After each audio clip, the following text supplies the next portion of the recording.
as questões da sustentabilidade têm que ser vistas de facto como um todo. E o município de Valongo é um excelente exemplo, tal como são excelentes exemplos, e o Sr. Presidente falou que dos 308 municípios há de facto excelentes exemplos, e temos aqui também mais dois excelentes exemplos, são os do município de Oeiras e o do município de Cascais. Eu começava pelo Vice-Presidente, Dr. Francisco Gonçalves, por lhe perguntar também, ao nível da sustentabilidade, o município de Oeiras como exemplo, quais são os principais projetos, as principais atividades que o município tem vindo a desenvolver nos últimos anos relativamente a esta questão da sustentabilidade? Bom, boa tarde a todos.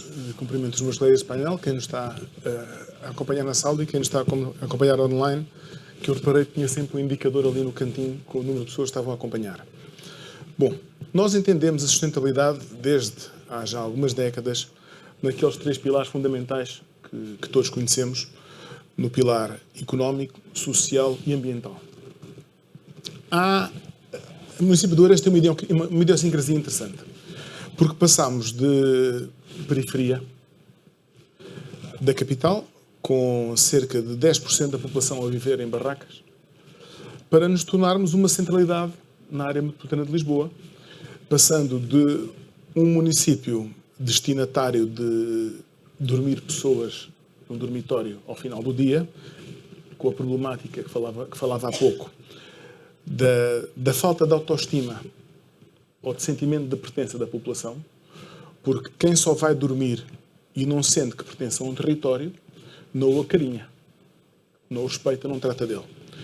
E passámos dessa conjuntura para sermos uma centralidade que produz hoje cerca de 13% do produto interno bruto português, com uma faturação empresarial, para se ter ideia, que é maior do que o somatório da faturação empresarial de empresas não financeiras do Porto e Gaia juntos.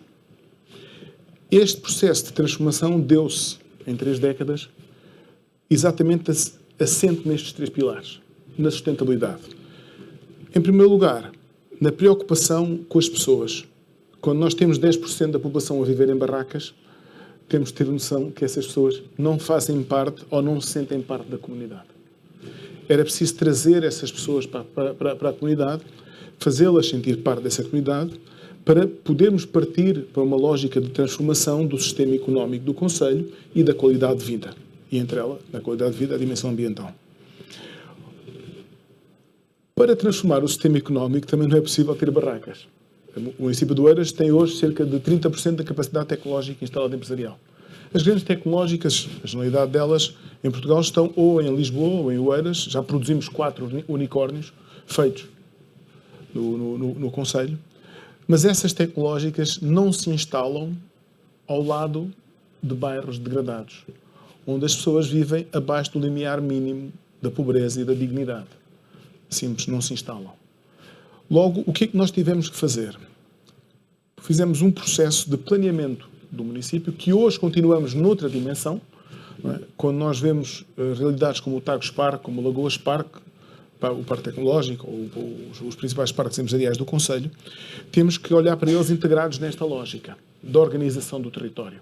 Ao lado do Lagoas Parque está um bairro de habitação municipal. Porquê? Porque as pessoas, nós construímos primeiro o bairro, depois o parque empresarial, estava previsto em plano antes, mas as pessoas que construíram o parque viviam naquele bairro, os homens, e as senhoras que hoje limpam os escritórios, em grande medida, também vivem naquele bairro. Até nos permitiu, durante a última crise do subprime, que se a construção entrou em crise, em Portugal, e os homens perdiam o emprego, as mulheres não o perderam porque mantinham o emprego nas limpezas. Houve alguma sustentabilidade familiar que foi conseguida também dessa perspectiva.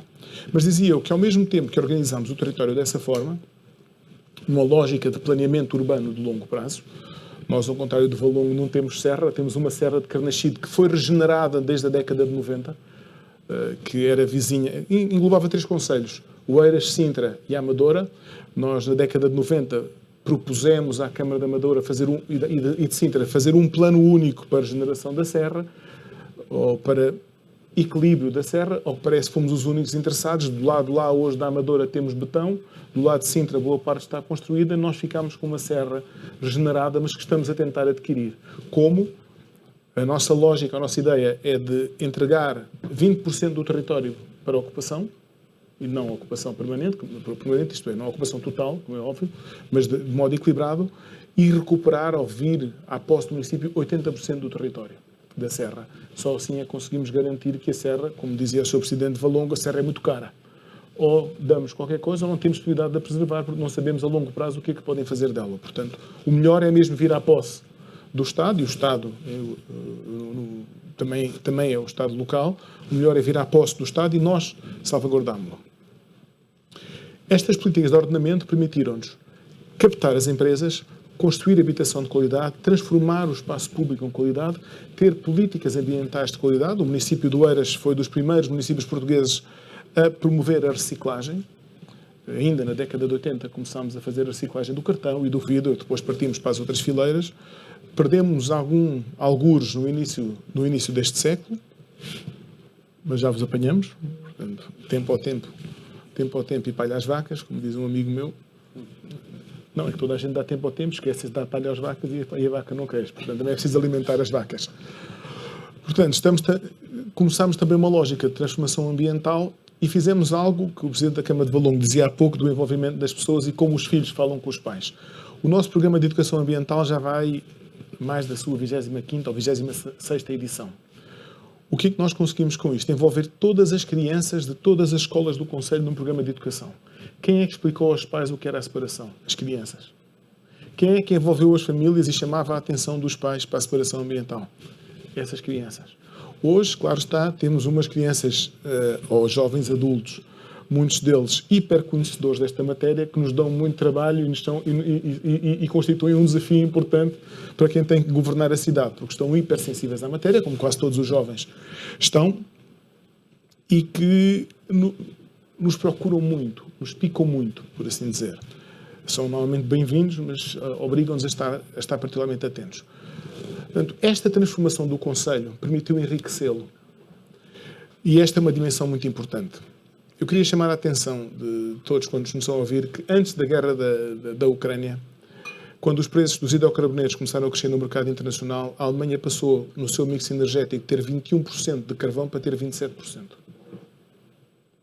Portanto, a sustentabilidade ambiental é muito engraçada, mas sem dinheiro, bananas. Portanto, se nós não conseguimos gerar... Nós temos da Madeira, podem ser mais baratas ainda.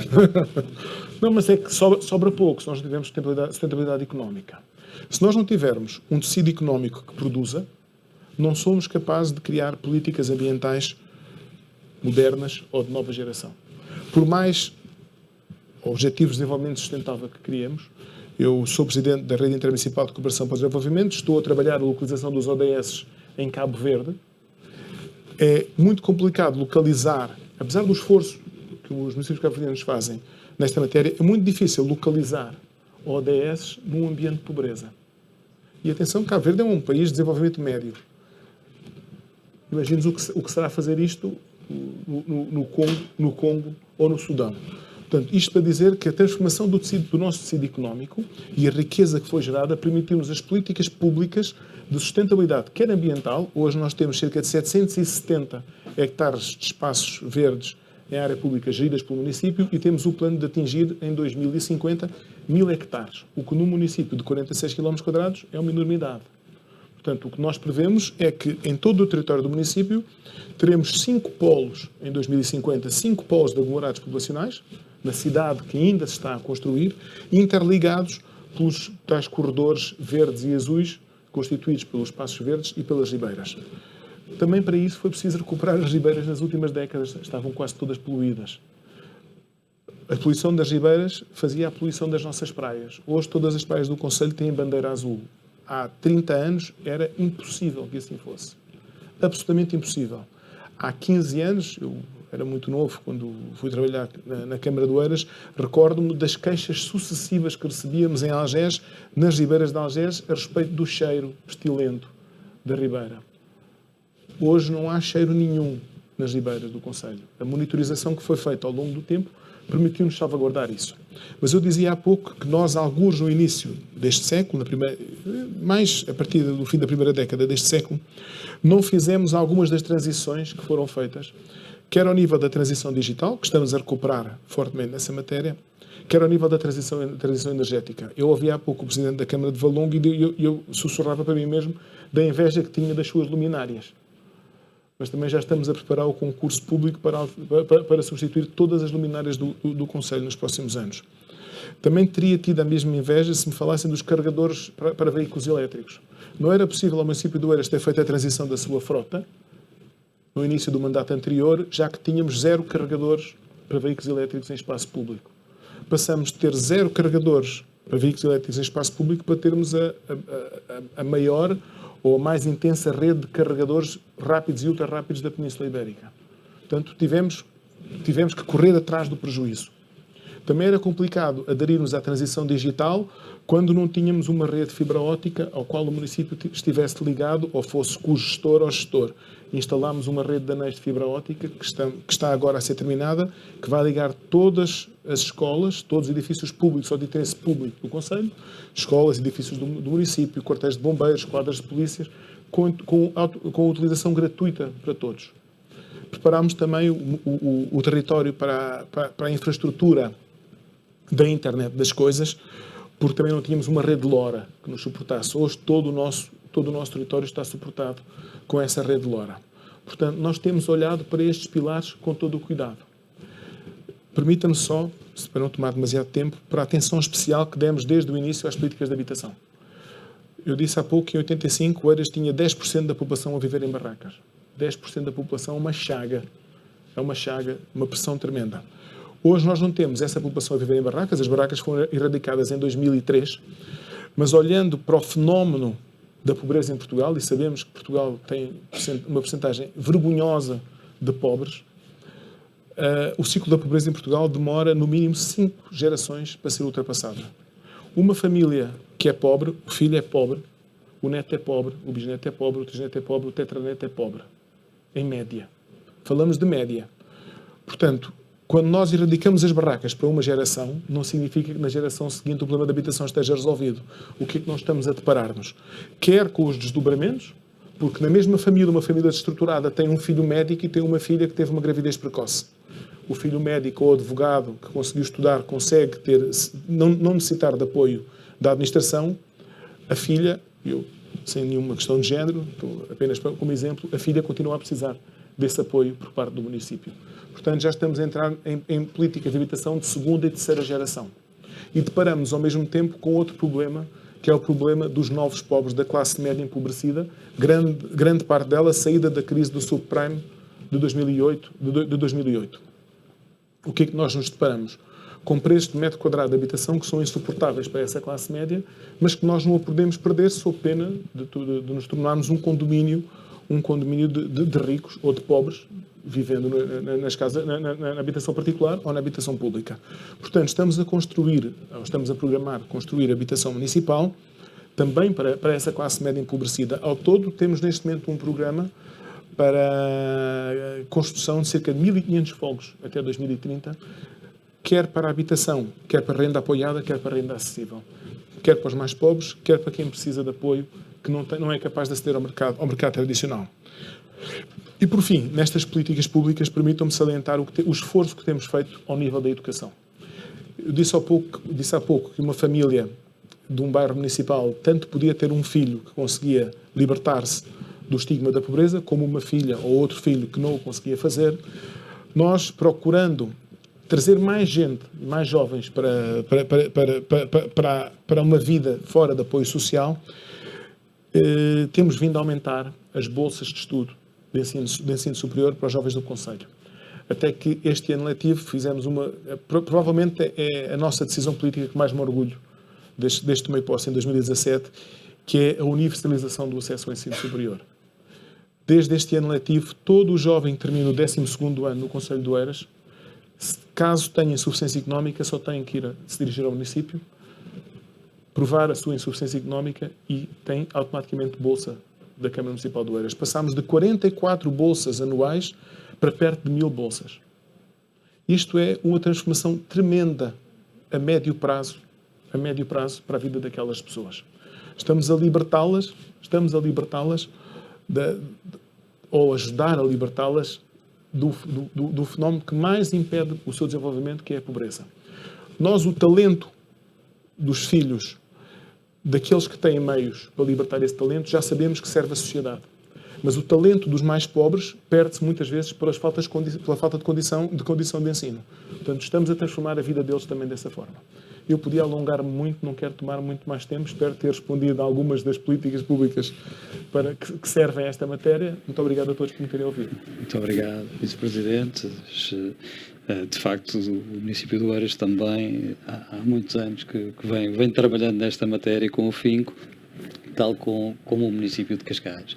E eu passava agora a palavra ao engenheiro Luís Capão também para nos dar aqui alguns exemplos da boa experiência do município de Cascais nesta matéria.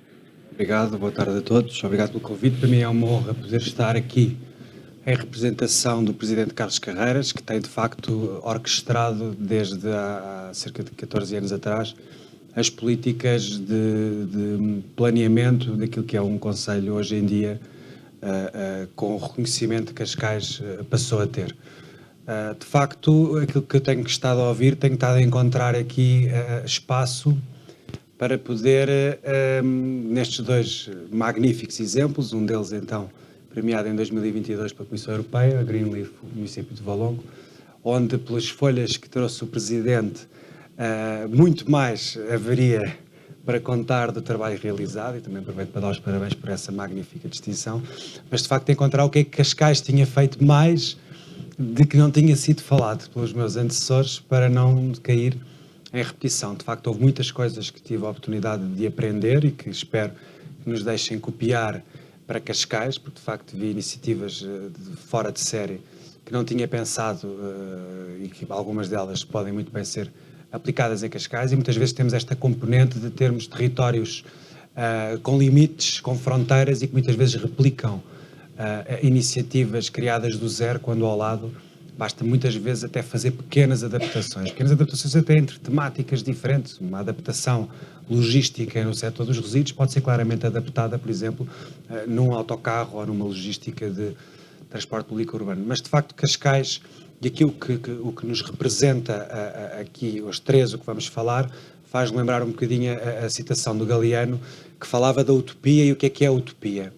A utopia está sempre um passo à frente. E eu sempre que consigo cumprir o meu desígnio e consigo aproximar-me da utopia, a utopia afasta-se um pouco mais. E se eu, de facto, começo a correr em direção àquilo que é a minha noção da utopia, a utopia continua a correr à minha frente. E é isto, de facto, que estes presidentes de Câmara, estes responsáveis políticos, executivos, já com também bastante experiência de trabalho feito, e onde Cascais também, obviamente, se inclui, não vou ser falsamente humilde, de facto o que nos faz esta utopia, este sonho de tornar territórios mais competitivos, territórios mais sustentáveis, territórios mais iguais, mais equilibrados em todas as componentes do ESG, é de facto este sonho de correr atrás e o sonho que nos permite continuar a desenvolver ideias novas e de facto andarmos de rastos, fazendo participação de várias redes. Aqui Valongo não faz parte, ao contrário de Cascais e de Oeiras, da Associação de Limpeza Urbana, mas deixo o convite também aqui com o chapéu de Presidente da Associação de Limpeza Urbana, aqui a desafiar o Presidente Isabel Ribeiro, mas de facto é este sonho que tem permitido estes Presidentes de Câmara, estes líderes, concorrer. Cascais tem outras conquistas grandes que tem feito no âmbito dos corredores ecológicos, o grande trabalho que estamos a fazer na recuperação das nossas ribeiras, enquanto bacias de retenção, mas também enquanto ecossistemas, enquanto também corredores ecológicos, não só da fruição do oxigênio, da fruição de seres vivos, da fruição da fauna e da flora, mas acima de tudo enquanto corredores que podem fazer a conexão entre população e territórios que muitas vezes estão tão perto, mas tão longe para se juntarem. Temos esse exemplo hoje em dia, a partir do mercado de Cascais, conseguimos entrar em pleno Parque Natural de Sintra Cascais. Não temos esse azar, entre aspas, de precisar de espaços verdes, e de facto o número que o Francisco Gonçalves referiu é de facto um número, pelas minhas contas, 25% do território até 2030 ser verde em Oeiras é de facto um objetivo fenomenal. Nós tivemos a sorte de termos tido a natureza que nos fez grande parte do nosso trabalho. Temos 1/3 de Cascais, que é Parque Natural Sintra Cascais, mas um terço que, quando Carlos Carreiras chegou à liderança da Câmara Municipal de Cascais, ainda enquanto vice-presidente com o vereador do Ambiente, era um passivo. E gestor como ele achava que um terço de passivo para nós, numa empresa, na nossa família, no nosso orçamento familiar, que seja no dia-a-dia, um terço de passivo é preocupante. E o Parque Natural era de facto um terço de passivo. E o que começámos a fazer desde então foi criar condições, e inclusive a primeira de todas foi criar confiança junto do Governo Central, junto do ICNF, portanto quem gera a área protegida, para perceber que esta Câmara Municipal não era uma Câmara Municipal como muitas vezes dizem que são as câmaras municipais, que os presidentes de Câmara só querem construir, só querem promover o urbanismo. Esse é um mito claramente errado. Temos aqui um presidente de Câmara que quer comprar uma serra e temos um presidente de Câmara que foi criticado por estar a trocar terreno bom por terreno mau.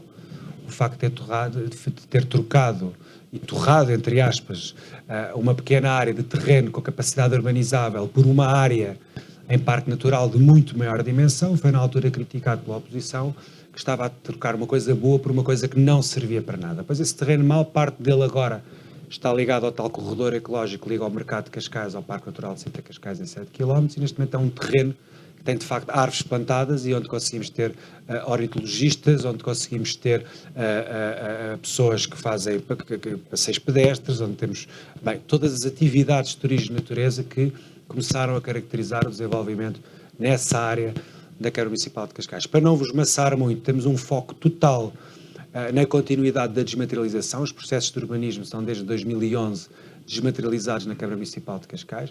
Temos um grande foco na igualdade de género na Câmara Municipal de Cascais e, acima de tudo, na igualdade de oportunidades entre homens e mulheres, não só aquelas que são, infelizmente, ainda obrigatórias pela lavra da legislação, mas acima de tudo das políticas de contratação que fazemos equilibradas. Enquanto, por exemplo, na Cascais Ambiente há um grande peso de homens por via das atividades de limpeza urbana e de recolha de resíduos sólidos urbanos, na Cascais Próxima por via das opções de limpeza e de outros serviços mais leves no mesmo âmbito. Temos um grande equilíbrio em toda a municipalidade entre homens e mulheres. A mesma coisa nas oportunidades, mas acima de tudo também na conciliação daquilo que é o ambiente familiar, do ambiente profissional e do ambiente pessoal.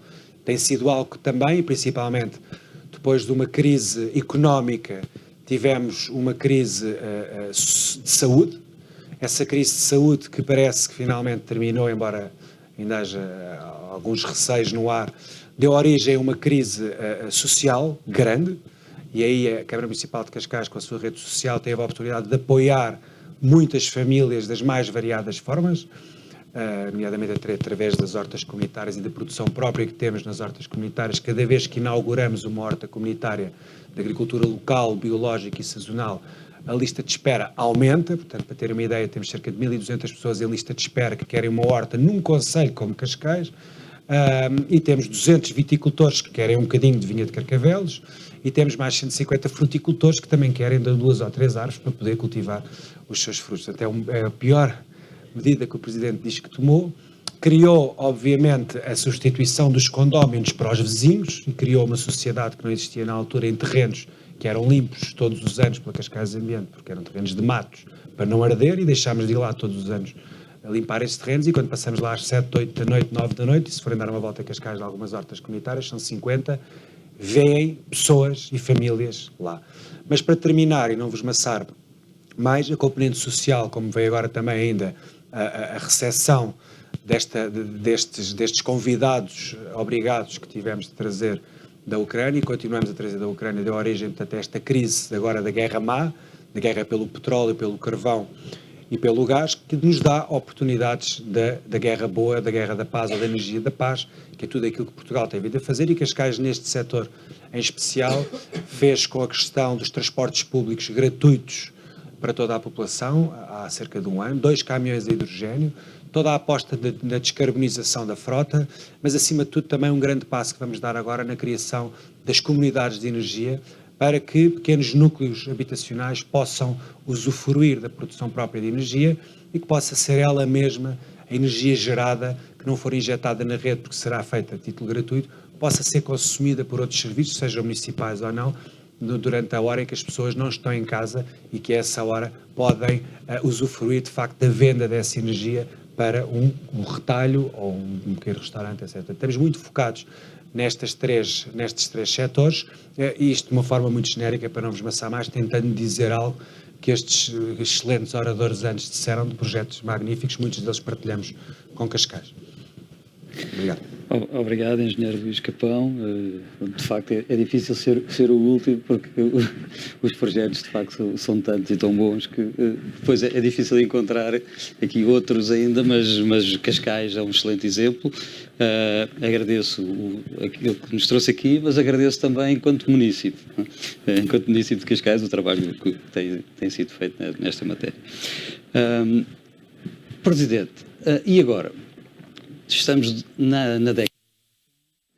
O Presidente já nos falou aqui de planos de longo prazo, como aquela questão da Serra, mas em termos do próprio município, da própria estrutura, o município está a adaptar-se para estas questões da sustentabilidade, em termos de unidades orgânicas, até de financiamento. Qual é a vossa perspectiva neste momento? Que se fique claro, nós temos, o nosso orçamento são 70 milhões de euros. As pessoas ficam muito admiradas. Não é muito dinheiro, mas conseguimos, ao fim de 4, 5 anos, pagamos a um dia, segundo as regras da DEGAL, que é obra. Sim, está bem, mas são poucos. E, portanto, porque foi assim que me ensinaram, não é? Eu acho que... Agora, trabalhamos... Eu vou dar um exemplo. Nós podemos sempre fazer muita coisa. Quando em 2013 fui eleito, lembro perfeitamente, nós tínhamos problemas financeiros gravíssimos, tínhamos uma dívida muito grande mesmo, era uma montanha de dívida. Se eu não sei quanto é que gasto e como gasto, eu não posso gerir bem. Avançamos com a contabilidade de custos, a instalação da contabilidade de custos, que é curioso, a lei diz que deve haver contabilidade de custos, pois há muitas câmaras que não têm contabilidade de custos. Nós, ao fim de um ano, não foi fácil, foi preciso trabalhar muito as pessoas, não é? Porque para termos contabilidade de custos é preciso uma mecânica diferente. Bom, ao fim de um ano tínhamos contabilidade de custos e estávamos a fazer analítica, portanto, a analisar a forma de onde vinham as receitas, como é que era a despesa, pronto, e começamos a ter um instrumento precioso. Nessa altura, lembro perfeitamente, em 2014, avançamos com o processo de desmaterialização total da Câmara. Na Câmara era tudo em papel, tudo em papel. Eu lembro-me, quando entrei, eu fui eleito, e tomei posse dia 17 de outubro de 2013. E estive uma semana sem assinar nada. Porque eu disse assim, deixa eu ver qual é o meu papel, não é? Sou curioso. Tive uma semana, não assinei nada. Parou tudo, para perceber exatamente qual era o papel do Presidente da Câmara, o poder que tinha o Presidente da Câmara. Uma semana, estava tudo a entrar em parafuso. Porquê? Estipador de papel. Porque isto é engraçado, as câmaras... Eu tive uma experiência aqui muito interessante em Lisboa, que eu fui Presidente do Instituto Consumidor e Diretor-Geral, no Saldanha. Eu disse, deixa ver como é que é isto, não é? Porque foi uma coisa que aprendi quando andava na Católica, lá no curso de MBA. Às vezes nós temos esta possibilidade de fazer o tempo, não é? Eu não tenho que assinar quando me pedem para assinar, não é? E se eu disser assim, eu quero pensar, eu tive uma semana, sim, está bem, mas eu não tinha experiência. O Sr. Vereador é uma pessoa com alta experiência, eu era um jovem, fui eleito, queria muito ser Presidente da Câmara, não é? E portanto, da minha terra, não nasci lá, mas lembro perfeitamente, era tudo em papel. Instalamos a contabilidade, a desmaterializamos totalmente. Foi uma guerra total. Quando me faz essa pergunta, eu na altura fiz isto, não havia apoios, não fizemos, avançamos sem apoios, não me pagaram nada, a Câmara não me foi buscar um tostão para a desmaterialização, um tostão para a questão lá que eu referi inicialmente, lá da contabilidade, nada. A verdade é como eu dizia no início, quando nós avançamos com o processo de desmaterialização, ao fim de uns meses havia ali problemas. Porquê? Porque a cabelagem não estava preparada e então foi preciso contratar, tivemos que bater à porta da Gonxis, que é uma das mais caras, gastamos uma fortuna, mas ficamos efetivamente preparados para ter. O que acontece? Eu digo isto às vezes aos meus colegas, veio a pandemia, pois para nós a pandemia, terrível obviamente, mas eu só tive que comprar mais computadores. porque de resto a Câmara teve estes 2 anos, nunca deixou de trabalhar. Para quem tem, já vi que Cascais também, quem fez aquele investimento no tempo certo, não esteve à espera do incentivo do fundo comunitário. Os fundos comunitários são tremendamente importantes e então a política de coesão, que é a grande fonte de financiamento, é uma política importantíssima na vida, é das políticas que mais liga a União Europeia aos cidadãos no dia-a-dia. Mas atenção, não pode criar ao nível local, ao nível da implementação, neste caso em Portugal, o nível de maior capilaridade, que são as câmaras municipais, não pode criar esta espécie de dependência, é assim, agora a moda é investir em rotundas, vamos fazer rotundas. Agora, não, e isso é o que às vezes digo aos meus colegas, eu digo com algum cuidado, porque eu não tenho nada a ensinar, só tenho é que partilhar e cada um sabe da sua vida. Mas compensa sempre, digo sempre, compensa sempre nós fazermos os investimentos no tempo certo. E se pudermos antecipar determinado tipo de investimentos, eu aqui há antes da pandemia, 2 anos, eu sou muito sensível à questão da educação. Eu já tive a oportunidade, aliás, de falar com o Sr. Presidente de Câmara também de Oeiras. E porque eu acho que a educação é, de facto, o elevador social. É aquilo que pode acelerar muita da mudança que nós precisamos. E eu, aqui há 2 anos, fiquei muito impressionado num dia que passei com o meu filho mais novo e vi-o num dia daqueles de escola aberta. Não é em Valongo, eles estão noutro concelho. E eu fui ver uma coisa muito, muito interessante, que era experiências que os meninos tinham para fazer, digamos, programação de robôs. E aquilo ficou-me... Eu sou um bocado assim, não é? Eu vim completamente... aquilo tocou-me. E então, eu tinha tido uma experiência engraçada com o Orçamento Participativo Jovem, que foi, o Orçamento Participativo Jovem em Valongo não tem muito dinheiro. Temos um pequeno montante, são 200 e tal mil euros, são 10 mil euros, porque nós percebemos cedo que não é o dinheiro que conta. Eu tenho tido muitas conversas com Cascais sobre isso. Nós aqui há uns anos víamos com muita frequência anunciarem-se o orçamento participativo. E depois começamos a ver que a taxa de concretização, de não concretização, 30, 20, 40, a nossa taxa de concretização é 100%. Porquê? Porque nós percebemos que o importante não é o dinheiro, não é o montante, é o processo. É a forma como somos bem-sucedidos ou não em envolver os miúdos, os menos miúdos, os pais, as mães, o avô, a avó. Pronto. E houve um projeto que ganhou numa escola, que nós temos para escolas, fora de escolas, e agora temos também intergeracionais. Os miúdos em Valongo podem agregar o avô, a avó, o amigo, a amiga, podem fazer uma super equipa para um projeto que é liderado pelos miúdos. É espetacular. É porque junta a cabeça dos mais experientes com a energia dos mais jovens. É muito giro. Nós estamos sempre a fazer experimentação. Mas nesse ano, houve um ano em que ganham um projeto para fazer uma sala de aula do futuro. E eu já tinha visto isso. Só que esse assunto de sala de aula do futuro já me tinha passado à frente dos olhos. Só que andava aí, foi quando surgiu, alguém pedia por cada sala 50, 60 mil euros. Eu fiz as contas, tenho muitos alunos, não é? Estamos a falar para aí 15 mil alunos. Eu disse, para abrir 30 era uma coisa absolutamente proibitiva. Porque alguém tinha definido um preço, não interessa, o que eu estou a dizer, se sabem o assunto. Só que eu naquele dia fui inaugurar uma sala de aula do futuro que custou 10 mil euros. E eu, estão a ver a cena? Eu vi aquilo. Tinha ido com o meu filho e eu disse, eu tinha visto uma coisa espantosa, que é, a tecnologia, quando é bem utilizada, tem um poder de transformação muito grande. Eu estava a ver os miúdos e nunca mais me esqueço, um miúdo a descobrir que sabe programar. Os olhos dele brilhavam de uma forma absolutamente extraordinária. Até quando a tecnologia tem o toque bom. A tecnologia não é só coisas más, não é só as redes sociais num aspecto negativo. E então tomamos uma decisão, isto é verdade, aliás foi notícia na altura, eu acho que cheguei a falar com o Carlos sobre isso. Tomamos uma decisão muito maluca, que eu acho que também às vezes um político tem que ter esta capacidade. Decidimos fazer 30 salas de aula do futuro. 1 milhão e tal de euros, adiei umas obras, mas montamos 30 com kits robóticos, computadores, tablets, aqueles quadros interativos, mas não é os anteriores, é os mais modernados, caríssimos. Pronto. Por causa do que diz o Sr. Vereador. Eu não me sentia bem se não desse já uma oportunidade a todos os meninos, sejam eles mais ou menos carenciados. Porquê? Claro, não é só.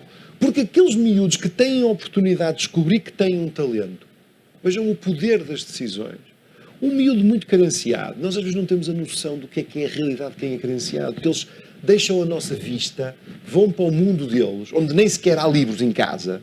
É um mundo complicado, onde no fundo parece quase aquela da mitologia grega, quer dizer, durante o dia estamos a trabalhar e ao fim do dia é como a roda, não é? Ela vem para trás, é um bocadinho. Chegam a casa e é terrível.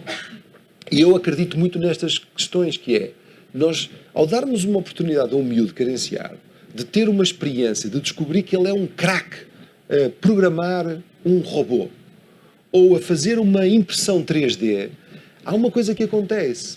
Aquilo é uma autêntica semente que se instala naquela cabeça. Aquele miúdo pode voltar à circunstância dele diariamente, mas aquilo fica ali a germinar. E às vezes, isso é que me chateia, isto não é caro e nós parece que convivemos bem com aceitar que há um lastro de pessoas que estão condenadas, porque eu também vivi isso, de ver, porque conhecia, não é? Eu não nasci lá, mas cresci numa zona onde tinha muita pobreza, na parte mais alta, na zona velha, não é?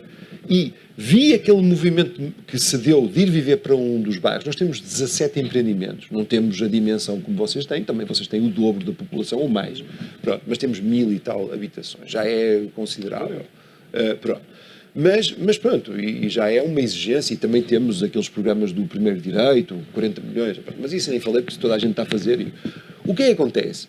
E eu que vi que me chateia mesmo, é ver essas pessoas irem para lá, colegas meus, e hoje encontros e estão lá, os filhos estão lá, os netos estão lá, quer dizer, parece que o ciclo da pobreza é difícil vencer isso. E eu acho, sinceramente, este último mandato é o meu último mandato, quando me posso dizer assim, vamos combater a solidão.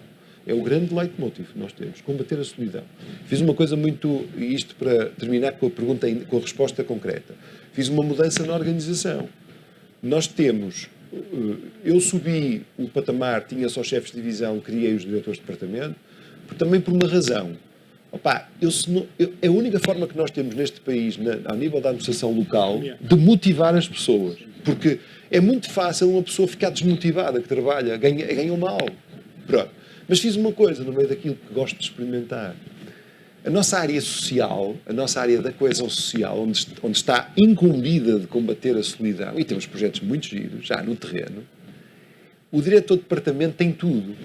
O diretor de departamento dessa área é o diretor de departamento que tem cultura, educação, saúde, juventude, ação social, tudo. É tudo mesmo. E eu disse-lhe, tu tens que conseguir pôr a malta da cultura ao lado da malta da ação social a combater a solidão. Tens que pôr a perceber o que é o fenómeno da solidão. Portanto, nós às vezes, eu se calhar sou um ingênuo, bom, mas isso até é ótimo, chegar à minha idade de 50 anos sendo ingênuo é a coisa melhor do mundo. Não é? É mesmo a coisa melhor do mundo.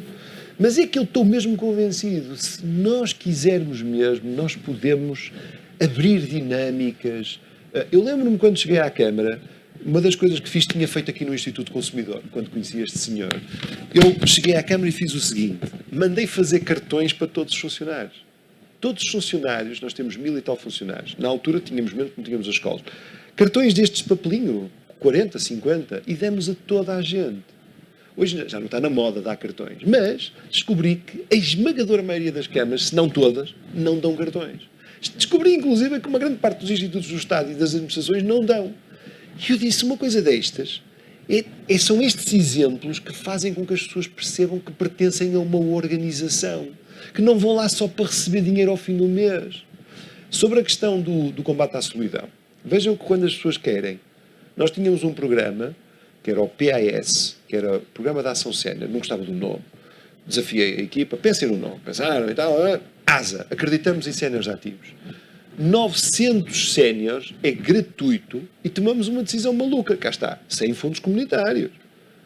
Desafiamos, falamos com a Gulbenkian, falamos com aqueles do Magalhães, como é que se chama, aqueles do Porto, da JP Sacco, fizeram-nos uma shell, compramos 900 e tal tablets. Aquilo temos um problema, é que se vierem mais pessoas temos que comprar. Oferecemos a todos um tablet com uma shell.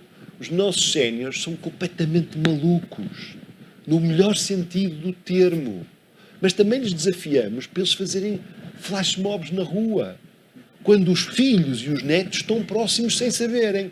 Porquê? Porque quando um filho ou um neto vê que o avô e a avó fazem flash mobs e dançam no meio de uma rua, dizem, afinal de contas eu não sou assim tão moderno como eu pensava. E nós podemos fazer coisas poderosas se quisermos. E quem fala nisto fala meter a sustentabilidade, ou seja, pronto, dá trabalho, dá cabelos brancos, pronto, mas também nos dá satisfação. Não é? E é para isso que nós que andamos. Nós andamos é para, como eu dizia no início, acho que vou terminar, nós temos aqui este princípio, nós temos que entregar muito melhor aquilo que recebemos. Muito melhor. Mesmo que uma grande parte das coisas que eu ouvi dos meus colegas é como eu, não vai ser para o senhor vereador nem para o senhor vereador cortar a fita. Essas são as melhores decisões.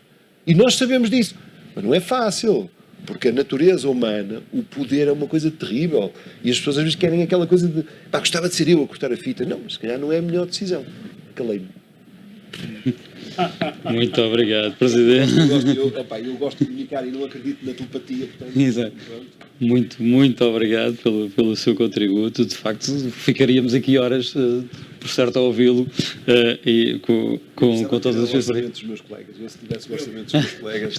eu já disse lá em Valongo, punhei asas. O deles. Sim, também é verdade. Também concordo. Punhei asas no Conselho. Eu já disse isto, eu punhei asas naquela vez. Doutor Francisco Gonçalves, com o orçamento ou sem orçamento, quais são os novos desafios para o município e também, naturalmente, a questão financeira é sempre importante. O Sr. Presidente acabou de mandar um problema imenso. Está a acabar. Temos sempre que acabar. Sim. Então, vou ser o mais breve possível. O desafio é sempre o mesmo. Aqui o Sr. Presidente criou-me um problema. Eu odeio falar ao pé de sonhadores. Porque o Presidente é um sonhador que gosta muito do que faz. Mas faz. Exatamente. Mas, atenção, quem não sonha não faz. Esta conversa o sonhador é quem faz. Quem não sonha não está a ver. A primeira preocupação do político é ter uma visão. Deixe-me só para terminar, sem demorar muito tempo. Dizer uma coisa que serve para todos os outros presidentes de Câmara do país. O exemplo do Oeiras é irrepetível. É irrepetível por uma razão simples. As pessoas, hoje, boa parte dos municípios querem ter o tecido económico que o Oeiras tem, com aquelas empresas tecnológicas. Não é repetível. O que o Oeiras fez foi aproveitar vantagens comparativas de estar situado no centro da área metropolitana de Lisboa e transformar essas vantagens comparativas em vantagens competitivas. Adaptá-las ao mundo económico moderno. Houve visão para isso. Eu não estou a dizer isto numa lógica de simplificação. Estou a dizer que não serve para repetir por todo o lado. Aquilo que o Presidente está a fazer em Valongo está a adaptar um modelo de desenvolvimento a um contexto específico. Os modelos de desenvolvimento são todos adaptados aos contextos específicos. Permitam-me, se eu não quero demorar muito, o Barack Obama dizia uma frase que eu aprecio muito, que dizia que we are on the business of changing lives. Nós estamos no negócio de transformar vidas. Exercer lugares públicos, particularmente no mais próximo, nos autarcas, é uma missão de transformar vidas. Ninguém imagina... O momento mais feliz para mim durante o ano é o momento de entregar as chaves da casa. Por uma razão simples. Quem não tem casa não tem nada. Eu orgulho muito destas políticas de habitação. Os anéis de fibra óptica são meus, a rede LoRa é minha, a transformação digital do Conselho de Oeiras dos últimos anos, a recuperação tem perdido, sou eu que o estou a fazer, mas nada disso se compara à felicidade de uma família que não tem nada receber as chaves de uma casa. Portanto, o nosso negócio é transformar vidas.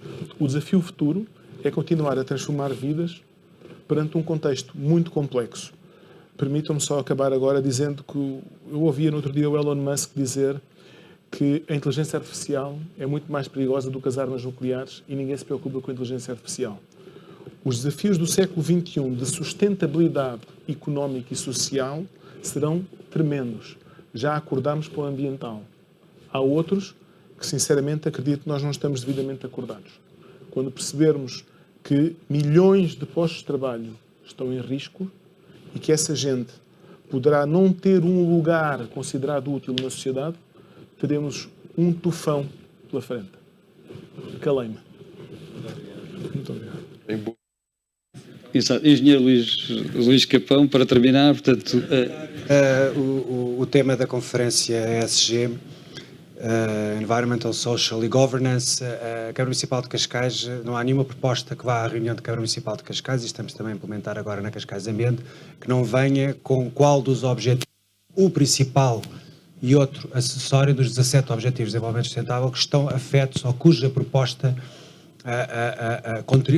para cujos objetivos de desenvolvimento sustentável essa proposta, essa necessidade, esse investimento, porque muitas vezes diz que o Orçamento da Câmara Municipal de Cascais é um orçamento mais farto do que outras, não é o orçamento da Câmara, é o orçamento dos municípios de Cascais. A Câmara Municipal de Cascais, infelizmente, não tem uma máquina de fazer dinheiro, porque se tivesse, então aí sim era um belo orçamento, mas não tem, portanto é o orçamento da distribuição de tudo aquilo que é o trabalho dos municípios. Mas os Objetivos de Desenvolvimento Sustentável são de facto o maior framework feito até hoje, foi participado, demorou 4 anos a fazer, teve envolvimento de todos os stakeholders que podiam ter sido, e de facto se olharmos para os 17 Objetivos de Desenvolvimento Sustentável conseguimos de facto ver aquilo que são os desafios desta geração. Para terminar, de facto, para o clima continuamos a não acordar-se. Hoje o Secretário-Geral das Nações Unidas, o nosso conterrâneo António Guterres, explicou novamente que os dados de 2020 do painel interclimático, do IPCC, são catastróficos a todos os níveis: acidificação dos oceanos, nitróxido, metano, CO2, perda de biodiversidade, desertificação, enfim, tudo aquilo que nós já estamos habituados a falar, são catastróficos mesmo num ano de pandemia, e foi dado aqui o exemplo, de facto, da Alemanha continua a ter centrais a carvão, mas também tem outras alternativas, nomeadamente a produção de energia a partir de resíduos, que é algo que em Portugal só é feito na Lipor e na Valor Sul e que parece que é um mito que não pode haver. A Alemanha tem 73 postos de abastecimento a hidrogênio feito com geração de energia a partir da queima de resíduos. Só para terminar, é muito difícil definir a missão de uma autarquia. Se a Oeiras apostou nas empresas, se Sintra é a Unesco, parte dela, outra parte é uma parte mais rural, ou se queremos mais Saloia, outra parte é altamente periurbana. Sintra por si só seriam, na minha ótica, 3 concelhos num só.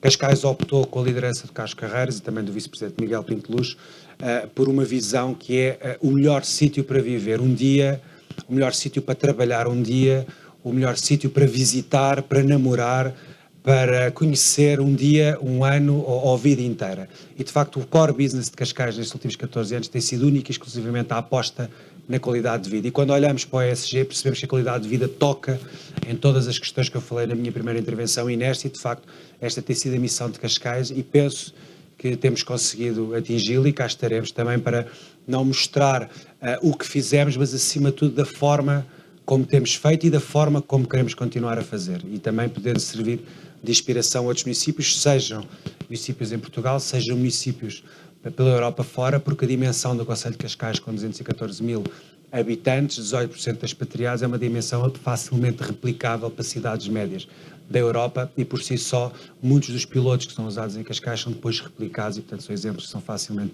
testados. E agradecer mais uma vez o convite à APE, a moderação do Miguel Almeida e a participação e a inspiração também dos meus colegas de painel, e agradecer às pessoas que também tiveram paciência para nos ouvir, e oxalá tenhamos passado uma mensagem que estamos a fazer um trabalho bom, pelo menos nos concelhos que representamos. Obrigado. Obrigado. Com certeza, a grande diferença é que isto é importante. Cascais é o céu, o resto é a terra. Portanto, que fique claro, é difícil governar a terra, e governar o céu é diferente. Trabalho. Obrigado a todos, obrigado aos 3 oradores, de facto, pelas experiências. Acho que ficou aqui claro, de facto, o excelente trabalho que tem sido feito, e também uma questão importante que vocês salientaram aí, é que cada território é diferente, cada território tem as suas especificidades, e tem encontrado aqui nos vossos exemplos aquilo que é o caminho que deve ser traçado, e que não é replicável, como também o vice-presidente disse, não é replicável, mas cada um tem que encontrar o seu caminho, os seus objetivos, como o presidente, eu outro dia estava a falar com o presidente da Nazaré, que certamente também conhece, que nos dizia assim: cada município tem que encontrar a sua onda, não é? E é isso mesmo, é com aquilo que são as vantagens competitivas de cada um, de facto, alterar o território dessa forma e caminharmos no caminho da sustentabilidade. Estaríamos aqui certamente a tarde toda a debater, porque há muita coisa para falarmos sobre este assunto. Peço desculpa não termos mais tempo, mas agradecer a vossa presença e agradecer a todos os que nos acompanharam, tanto aqui como online. Boa tarde a todos.